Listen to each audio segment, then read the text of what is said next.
ایک شخص کا واقعہ آتا ہے ابو بکر بن عبد الباقی کا. وہ بیت اللہ گئے اور جب وہاں گئے تو انہوں نے اپنا سارا فریضہ سر انجام دیا. کچھ دن گزرے تو وہ he was not very rich. ان کا راشن جو تھا وہ ختم ہو گیا. اور جب راشن ختم ہوا تو بھوک اور پیاس کا عالم. مکہ کے ایک دن گلی میں جا رہے تھے تو ان کو نا ایک پیکٹ ملا. انہوں نے اس پیکٹ کو اٹھایا, تھوڑا ہیوی تھا وہ. انہوں نے کہا چلو میں کمرے میں جاتا ہوں اور دیکھتا ہوں کیا ہے اس میں. کمرے میں گئے تو ایک ایسا ہار تھا جو کہتے ہیں میں نے آج تک نہیں دیکھا تھا. It was very unique, it was very precious. کہتے ہیں کہ میں بڑا حیران ہوا یہ کس کا ہوگا. خیر الٹیمیٹلی میں نکلا اپنے کمرے سے باہر حرم کی طرف آ رہا تھا تو مکہ کی گلیوں میں نے ایک دیکھا ایک شیخ یعنی ایک بزرگ انسان تھا جس کے ہاتھ میں 500 دینار تھے اور وہ اناؤنسمنٹس کر رہے تھے کہ میرے گھر والوں کا ہار گما ہے, جس شخص کو مل جائے وہ مجھے دے, میں اس کو 500 دینار دوں گا. ابو بکر رحمہ اللہ نے سوچا کہ میرے پاس تو پیسے نہیں ہیں, میرے پاس تو راشن نہیں ہے, میں تو بھوک پیاس کا عالم ہے, تو میں اس کو ہار دوں گا اور اسے پیسے لے لیتا ہوں. کمرے میں گئے تو کہا آپ سے 3 سوال ہیں, آپ اس پیکٹ کی نشانی بتائیں, جس چیز سے اس پیکٹ کو باندھا گیا اس کی نشانی بتائیں, اور اس ہار کی نشانی بتائیں. صرف 3 نشانیاں بتا دیں. تو انہوں نے کہا پیکٹ ریشم کا ہے. انہوں نے کہا بالکل ٹھیک ہے آپ نے. انہوں نے کہا کہ جو پیکٹ جس چیز سے پیکٹ کو باندھا گیا ہے وہ بھی ریشم کا دھاگا ہے. انہوں نے کہا بالکل ٹھیک ہے آپ نے. اور تیسرا چیز کا انہوں نے کہا اس میں 30 نگ لگے ہوئے ہیں اس ہار میں. انہوں نے کھولا اس ہار کو, دیکھا 1 2 3 4 5 6 30 کمپلیٹ, یہ آپ کا ہار. تو انہوں نے کہا یہ 500 آپ کے دینار. کہتے ہیں نہیں مجھے نہیں چاہیے. کہتے ہیں کیوں بیٹا, میں نے تو وعدہ کیا تھا کہ میں شخص دوں گا. کہتے ہیں میں نے اللہ کے لیے کام کیا ہے, یہ مجھے چیز ملی تھی, میرا ایز اے مسلمان میرا حق تھا کہ میں امانت کو واپس ادا کروں, تو میں آپ سے اس کا اجر نہیں لوں گا.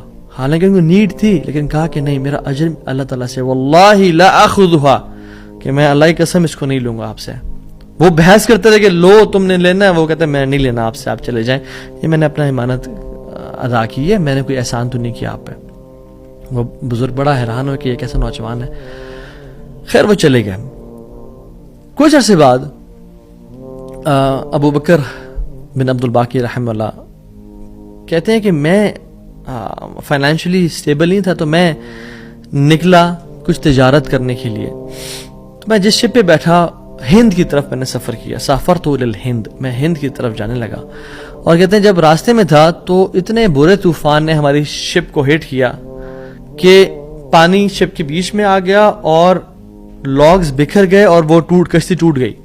کچھ لوگ ڈوب گئے, کچھ لوگ چیخ چلا رہے تھے. میرے ہاتھ میں ایک لکڑی کا بہت بڑا ووڈ لاگ لگا, لکڑی کا ایک پھٹا سا لگا. میں نے اس کو زور سے پکڑ لیا, وہ مجھے جو ہے نا وہ سلولی اینڈ گریجولی کنارے پہ لے آیا.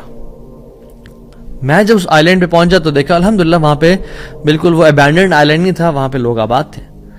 کہتے میں جب اندر گیا آئلینڈ کی طرف اور دیکھا الحمدللہ مسلمان لوگ تھے اور وہاں پہ مسجد بھی تھی اور گھر بھی بنے ہوئے تھے. تو کہتے ہیں میں سیدھا مسجد چلا گیا. مسجد میں کہتے ہیں میں جا کے قرآن پڑھنا شروع کر دیا. جب قرآن پڑھا تھا تو ایک مزدور آیا میرے پاس اور کہتا ہے کہ آپ تو بڑا پیارا قرآن پڑھتے ہیں, اور ہمارے تو اس آئلینڈ پہ آپ کہاں سے آئے ہیں, ہمارا تو اس آئلینڈ پہ یعنی کوئی اچھا قاری نہیں ہے موجود کہ جو قرآن ایسے پڑھے, ماشاءاللہ یو ریسائٹ بیوٹیفل قرآن, تو آپ ایک کام کریں, آپ پلیز میرے بچوں کو پڑھا دیں. سلولی اینڈ گریجولی لوگ آتے گئے اور ان کو اپنے بچے پڑھاتے گئے, اور وہ ابو بکر رحمہ اللہ اس مسجد کے بڑے نوبل شخص بن گیا کہ لوگ ڈیمانڈ تھی بہت زیادہ, قرآن پڑھ کسی کو آتا نہیں تھا, تو انہوں نے اپنے بچوں کو لایا اور لوگ بھی پڑھنا شروع ہو گئے, اور ان کو اس مسجد کا ایک طرح سے لیڈر بنا دیا کہ آپ اس کو رن کریں.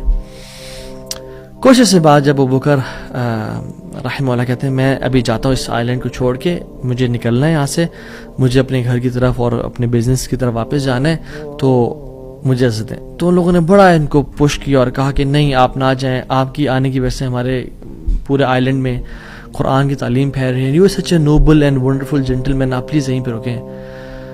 تو انہوں نے کہا کہ نہیں بھائی میری لائف ہے, میں نے شادی بھی کرنی ہے اور سب. کہتے ہیں ہم آپ کو یہاں پہ رہائش دیں گے, ہم آپ کو یہاں پہ شادی کرائیں گے آپ کی, آپ یہاں پہ رکیں. تو انہوں نے کہا چلو ٹھیک ہے.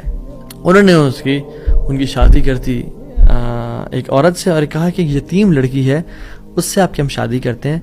ہے تو وہ یتیم لیکن ہے بڑی مالدار وہ, کیونکہ اس کا باپ جو تھا وہ بڑا رچ انسان تھا.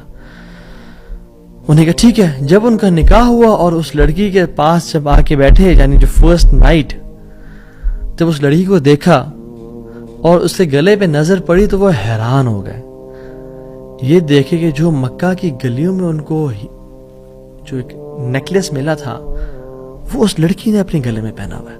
وہ بڑے حیران اور پریشان ہو گئے. کچھ ٹائم بعد جب لوگوں نے پوچھا سب معاملات ٹھیک ہیں, سب سیٹ ہے, کوئی مسئلہ پریشانی تو نہیں, کہتے ہیں کہ سب ٹھیک ہے الحمدللہ. ایک چیز میرے ذہن میں ہے جو جس کا جواب نہیں ملا مجھے. کہتے ہیں کہ جو میری بیوی ہے, اور میں اسے پوچھ بھی نہیں سکا ابھی تک کیونکہ حیا اور شرمندگی کی وجہ سے کہ یہ تم نے کہاں سے ملا, because it's very expensive necklace. کہیں اس کو یہ لگے کہ میں لالچی انسان ہوں یا میری نظر اس کے نیکلس پہ ہے. تو یہ نیکلس اس کو کہاں سے ملا؟ مجھے تو مکہ کی گلیوں میں ملا تھا اور میں نے ایک بزرگ انسان کو دیا تھا. وہ لوگ کیا کرنا شروع ہو گئے, فَحَلِّلُوا وَكَبِّرُوا, وہ کہتے ہیں لا الہ الا اللہ, اللہ اکبر کہنا شروع ہو گئے وہ لوگ. اور کہتے ہیں کہ تم وہ نوجوان ہو. کہتے ہیں کہ اس کا باپ جو اس علاقے کا ایک بڑا انسان تھا, وہ ہمارے پورے اس علاقے میں ایک کہانی سنایا کرتا تھا کہ ایک شخص مجھے ملا, اس شخص سے زیادہ نیک انسان میں نے آج تک نہیں دیکھا, اس سے زیادہ امانت دار شخص میں نے آج تک نہیں دیکھا. وہ ہمیں ایک لڑکے کی کہانی سنایا کرتا تھا کہ ایسے ایسے اس کو نیکلس ملا, اس نے مجھ سے پیسے نہیں لیے اور مجھے وہ اتنا قیمتی ہار واپس دے دیا. اور وہ باپ اللہ کا نہیں گولی, وہ دعا کیا کرتا کہ یا رب میری بیٹی کی شادی اس بندے سے کروا دے یا رب جس نے مجھے وہ ہار ڈھونڈ کے دیا تھا. اور آج آپ یہاں پہ آ گئے, اللہ تعالیٰ کیسے آپ کو یہاں پہ لے کے آیا. اور وہ بڑا حیران ہوئے کہ سبحان اللہ, کس طرح سے انہوں نے ہار اللہ کے لیے دیا اور اس کا اجر صرف اللہ سے کی امید رکھی, اور اللہ تعالیٰ نے کہاں کہاں سے لا کے ان کو یہاں پہ ان کی شادی کروائی اور ان کی لائف کو سیٹل کیا, اور ہار بھی ان کو واپس لوٹا دیا. اور سبحان اللہ انہوں نے کتنے دینار کو دھتکارا تھا اور ریجیکٹ کیا تھا, 500 دینار کو. کہتے ہیں کہ مجھے ایک ٹائم میں لائف کے ہمیں ضرورت پڑی ہسبینڈ وائف کو, تو ہم نے کہا کہ اس ہار کو بیچ دیتے ہیں. جب اس ہار کو ہم نے بیچا تو اس کے 5 لاکھ دینار ہمیں ملے, 5 لاکھ دینار اس کو ملے. یعنی سبحان اللہ 500 کو انکار کیا اور اللہ تعالیٰ نے 5 لاکھ دینار واپس کر دیے. ہار بھی دے دیا, ہار والی بھی دے دی, سیٹل بھی کر دیا لائف کو. ان اللہ علی کل شیء قدیر, اللہ تعالیٰ ہر چیز پر قادر ہے, اس کے لیے کچھ مشکل نہیں ہے میرے بھائیوں اور میری بہنوں. آپ کی لائف میں پریشانیاں ہیں, مشکلات ہیں, زندگی تنگ ہے, آپ اللہ کو اس کے ناموں سے پکاریں, آپ اپنی نیت ٹھیک کریں, آپ اپنے اجر کا سوال لوگوں سے نہ کریں, صرف اللہ سے امید رکھیں, پھر دیکھیں آپ کی زندگی کس طرح سے آسان ہوتی ہے.